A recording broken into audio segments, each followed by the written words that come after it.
So আজকে ভিডিওটা অনেক ইম্পর্টেন্ট হতে যাচ্ছে বিকজ আমরা আজকে ট্রেড করব নিউজ অ্যান্ড আমি তোমাদেরকে একটা অ্যানালাইসিস শিখে দিয়েছিলাম যে পেন্ডিং অর্ডারসে ট্রেড করার জন্য। বাট অনেকে না এসে ভেটো দিছে, ঠিক আছে, হ্যাঁ এমনি হয় না, হ্যাঁ হয় না, তেন হয় না, লাভ দেয়, বাল করে, ছাল করে, যাই হোক, সরি একটু স্ল্যাং ইউজ করে ফেলছি। সো এটা হলো সিপিআই ইভেন্ট, ঠিক আছে। অ্যান্ড আমরা আছি বর্তমানে এইউডি সিএডি অ্যান্ড এখন রাত বাজতেছে 6:28 অ্যান্ড কথা ওইটা না, কথা হলো যে তোমাদের জন্য সারা রাত জায়গা ছিলাম যে আমি আর কি করবো, কি বলো, তোমাদের এই অ্যানালাইসিসটা দেখাই দিব আসলে কেমনি কি ভালো মন্দ। সো আমি কিন্তু নিউজ নিয়ে কোনো অ্যানালাইসিস আমি করি নাই। ধরো আমি কিছু পারি না, হ্যাঁ আমার অ্যাকাউন্টে ডলার আছে অ্যান্ড আমি কিছু পারি না, আমি একেবারেই নতুন, আমি কোনো অ্যানালাইস পারি না। বাট আমি ভাইয়া বাংলাদেশ ফরেক্স ভাই একটা জিনিস শিখাই দিছে যে পেন্ডিং অর্ডার্স দিয়ে ট্রেড করা পসিবল, ঠিক আছে, বা উইদাউট অ্যানালাইসিস ট্রেড করা যায়।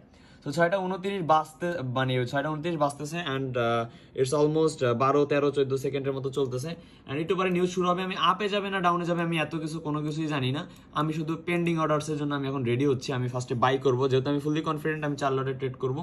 সো বাইয়ের জন্য আমি ফার্স্ট অফ অল আমি এইখানে ধরলাম বাই, যেহেতু মার্কেট অলরেডি অনেকটাই উপরে চলে গেছে। সো এখানে আমি একটা বাই কনফার্মেশন আমি ওপেন করে দিব, 30 সেকেন্ড চলতেছে। ওকে, আচ্ছা আমি এখানে একটা বাই কনফার্মেশন দিই অ্যান্ড সেল কনফার্মেশনটা দিব আমি একটু নিচে।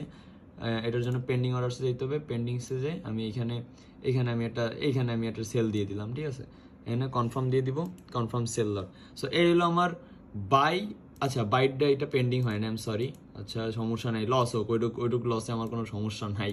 সো আমি বাইটা এখানে দিলাম, ওকে কনফার্ম করে দিছি অ্যান্ড দেখো অলমোস্ট এই যে বাই প্রফিট, দেখো ভাই, দেখো ধাম ধুম ডাউনে চলে গেছে, দেখছো বাই ওপেন হয়েছে, বাই কিন্তু ওপেন হয় না, আমি 4 লটে ট্রেড করছি অ্যান্ড এই দেখো ভাই বুম বুম শট। ও ভাই সেরা সেরা। আমি এখনই ক্যাপ করে নিব আমার $400 প্রফিট, এই যে $341 প্রফিট হয়ে গেল নিউজ ইম্প্যাক্টে। সো আমি এখন এটা জাস্ট এই যে বাই আমার এই অর্ডারটা আমি জাস্ট ক্লোজ করে, আমি একটু একটা ছোটখাটো লস করছিলাম 40, বাট কি যায় আসে ভাই, জাস্ট দেখো এই যে বুম প্রফিট। সো এমনি কইরা ট্রেড করে যে কিছু কামলা পোলাপাইন কইছে না লাফালাফি করে, আমি বলে দিছি বারবার সিপিএ ইভেন্ট এরকম কিছু ইভেন্টের তোমরা ট্রেড করো অ্যান্ড দেখো বুম শট, ঠিক আছে। আমি আমার পেন্ডিং অর্ডার স্টার্ট করার আগে সেল করে ফেলছি, ব্যাস ওপেন অ্যান্ড বুম প্রফিট দিয়ে দিছি। আমি কিন্তু হোল্ডও করি নাই ভাই, 30-40 সেকেন্ডের মাথায় আমি ক্লোজ করে দিচ্ছি, কারণ আমার প্রফিট হয়ে গেছে $300-400। সো একটা ট্রেডে $300-400 আমি প্রফিট করে ফেললাম অ্যান্ড তোমরাও পারবা ইনশাল্লাহ, আমি পারছি, তোমাদের পারতে হবে। তো এইভাবে নিউজ ইম্প্যাক্টে ট্রেড করো, প্রফিট করো। ধন্যবাদ।